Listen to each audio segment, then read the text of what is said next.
बिहार में एक बवाल चल रहा है। जब से जीतन राम मांझी ने अपशब्द कहे हैं ब्राह्मण समाज के लिए, पंडित जी के लिए, तब से भूचाल सा मचा हुआ है। कई सारे राजनीतिक खिलाड़ी इस मैदान में कूदे हुए हैं। जितेंद्र झा और कई सारे हम के नेता लगातार जिस प्रकार से बयानबाजी कर रहे हैं, कहीं ना कहीं समाज का जो असली मुद्दा है उससे ध्यान भटकाने का काम चल रहा है। आज हमारे साथ कुछ मांझी समाज के ही लोग होंगे। मैं आपको स्पष्ट कर दूं कि इस वक्त हम लोग बेगूसराय जिला के भगवानपुर प्रखंड अंतर्गत रसलपुर पंचायत के दैया गांव में हैं। सड़क से जा रहे थे, कुछ महिलाओं को हमने देखा, ये लोग पत्ता चुन रहे थे, जलावन काट रहे थे। ये इनका बांस का बीट नहीं है। किसी भी बीट में जाके ये लोग जो है दिन भर जो है कुछ न कुछ लकड़ी चुनते हैं, पत्ता चुनते हैं, फिर जाके शाम में इनका चूल्हा जलता है। हम इनसे समझने का प्रयास करेंगे कि आज जो गरीबों का मसीहा खुद को समझ रहे हैं, राजनीतिक रोटी सेकने के लिए बयानबाजी कर रहे हैं, समाज को लड़ाने का काम कर रहे हैं, उन्होंने अपने समाज के लिए जो हाशिए पे है उसके लिए उन्होंने कितना काम किया है। क्या ये लोग जीतन राम मांझी को पहचानते हैं या फिर इनके घरों तक जीतन राम मांझी चूँकि सरकार में है, मुख्यमंत्री भी रह चुके हैं और भी जिनको भी सत्ता मिला अब तक आज़ादी के 75 साल बाद भी इनके घरों तक कितना काम पहुंचाया है, कितना काम हुआ है। कई सारे मुद्दों पे हम लोग बात करेंगे। थोड़ा आप नज़दीक आ जाइए। क्या नाम हुआ चाची आपका? अभिया देवी। मुझे ये बताइए, आप लोग अभी क्या कर रहे थे? झरना काट रहे हैं सर। दूसरे का बीट है? दूसरे की बीट है सर। तो काट के क्या करते हैं फिर? खाना बनाते हैं। खाना बनाते हैं। गैस नहीं दिए हैं? नहीं नहीं। मांझी जी सरकार में है, गैस दिए हैं? नहीं दिए ना। जीतन राम मांझी को पहचानते हैं? जी नहीं पहचानते हैं। आपके लिए कोई काम किए हैं वो? कुछ नहीं। आपके नाम पर राजनीतिक रोटी सेका जा रहा है।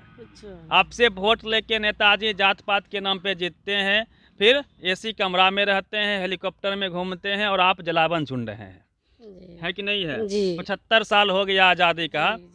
आपके यहाँ ना शिक्षा है, ना स्वास्थ्य है, ना रोजगार है, कुछ नहीं। हमको घर चू रहा है सरकार जो कुछ उपाय नहीं बैठता, बाल बच्चा मर जाएगा से कोई ठिकाना नहीं।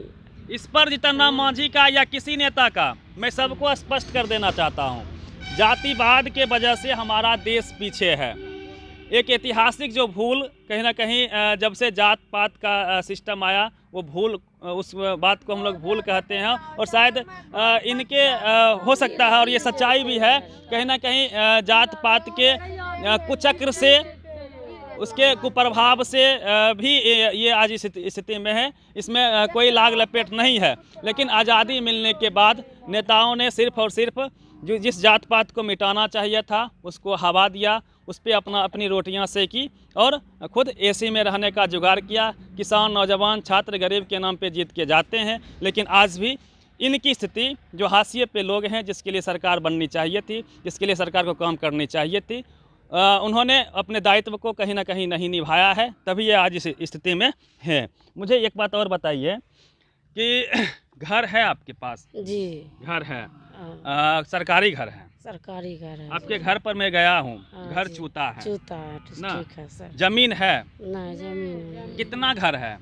घर सब मिले 3500 घर है सर। 3500 घर है। कितना लोग रहते हैं उस घर में? लगभग कोई घर में कितना रहते हैं? बहुत आदमी है। आदमी आधो आदमी का घर नहीं है अभी जो है 35 आदमी है, 50 आदमी से ऊपर का घर चाहिए। घर है कहाँ उतना? जमीन घर बना था? घर तो बना हो गया लमसम 15-20 साल पहले बना है। इनके घर का मैं आपको तस्वीर दिखाऊंगा। एक बस्ती है, सरकारी तौर पे घर बनाया गया, सबको एक एक कमरा दिया गया था। लगभग 30 साल पहले वो घर बना और आज घर चूता है और जनसंख्या बढ़ चुका है और ये लोग सड़क पे सोते हैं। मैंने इनके मोहल्ले में जाके वीडियो भी बनाया है। ये सही है? जी सर।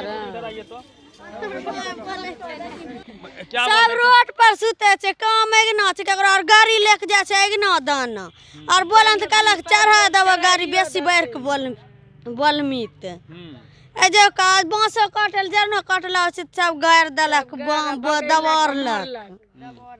मैं वैसे लोगों को, समाज के लोगों को भी स्पष्ट कर देना चाहता हूं जो जात पात के नाम पे सड़कों पे आते हैं, तलवारें निकालते हैं, बंदूकें निकालते हैं, लेकिन अपने ही जात में आप जाके देखिए, जो गरीब व्यक्ति है उसके लिए आप लोग सड़क पे कब निकलेंगे, उनके घरों के लिए रोटी का इंतजाम कब किया जाएगा, उसके लिए आप कब लड़ाई लड़ेंगे। ये मांझी समाज के लोग हैं, शिक्षा से दूर हैं। इनकी ज़िंदगी को देखने से आपको ऐसा लगेगा कि ये आज भी प्राचीन युग में जी रहे हैं। इनको ट्रैक पर लाने में 100 वर्ष नहीं, कई 100 वर्ष और लगने वाले हैं, यदि सरकार की यही स्थिति रही तो। और नेताजी इसी प्रकार बयानबाजी करते रहेंगे, आपस में लड़वाते रहेंगे, सौहार्द को बिगाड़ते रहेंगे और इसी में चलते रहेंगे, और ये लोग पत्ता भी चुनते रहेंगे। आप लोग पढ़ती लिखती हो ना, स्कूल जाती हो ना, स्कूल नहीं जाती है ना। क्यों नहीं जाती है? जरना चुन रही है, पत्ता चुन रही है, कहीं न कहीं गरीबी है। इसके लिए जो है कौन जिम्मेवार है? ये यक्ष प्रश्न है। इनकी हालात के लिए वो सभी जिम्मेवार हैं जिनको अब तक मौका मिला है। मुझे ये बताइए आप लोग कि और क्या क्या कमी है? ज़मीन नहीं है आप लोग के पास? नहीं से कुछ ना। आप लोग के हस्बैंड क्या करते हैं? काम कर खाए से, काम करके खाते हैं, दिन भर मजदूरी करते हैं, तब कुछ न कुछ खाना बनता है। सही बात है कि नहीं है? स्कूल के शिक्षा से ये लोग कितने दूर हैं। और मैं स्पष्ट कर दूं कि सरकारी स्कूल की जो व्यवस्था है, कुछ बच्चे हो सकते हैं कि पढ़ने जाते होंगे स्कूल, लेकिन सरकारी स्कूल की जो व्यवस्था है उससे इनकी हालत बिल्कुल कतई सुधरने वाली नहीं है। इसलिए मैं अक्सर कहता हूं कि कहीं ना कहीं स्कूल में कैमरा लगना चाहिए, स्कूल में इंग्लिश मीडियम की पढ़ाई, जो प्राइवेट और सरकारी स्कूल में जो फासला है वह मिटना चाहिए, और मुकम्मल व्यवस्था होगा तभी ये लोग जो है बैठ के खात रहे से रसगुल्ला। मैडम जी और काम पर वैसे दिया पुता सरल का लड्डू दिया पुता हाथ में दे देला का भगा देला कलक जो और बाचार के भात में खिचड़ी बना के रसिया बने दलक खाला भगा दलक कोना में जो, तब ने कोई जैसे पार हुई। इधर आओ तो तुम लोग, इधर आओ तो तुम लोग पढ़ क्यों नहीं जाती है स्कूल? इधर आओ। कई लोग हैं, सही बात है कि ये लोग इतने क्रुद्ध हैं। और स्टेटमेंट सीधा सी मैं आपको बता देता हूं कि मांझी का जो स्टेटमेंट आया है, जो उकसाने वाली बात हुई है, उससे इस समाज को कितना फ़ायदा होगा। उनके स्टेटमेंट से यदि इनकी ज़िंदगी बदल जाएगी, इनके घर पक्के के हो जाएंगे, इनके पास ज़मीन आ जाएगा, इनके पास शिक्षा आ जाएगा, रोजगार हो जाएगा, तो मैं उस बात का, उनके बातों का समर्थन करता हूं। लेकिन ऐसा संभव नहीं है। सिर्फ बयानबाजी, ढकोसलेबाजी, समाज को उकसा के सिर्फ वोट बैंक की राजनीति करना, यही बिहार की विडंबना रही है।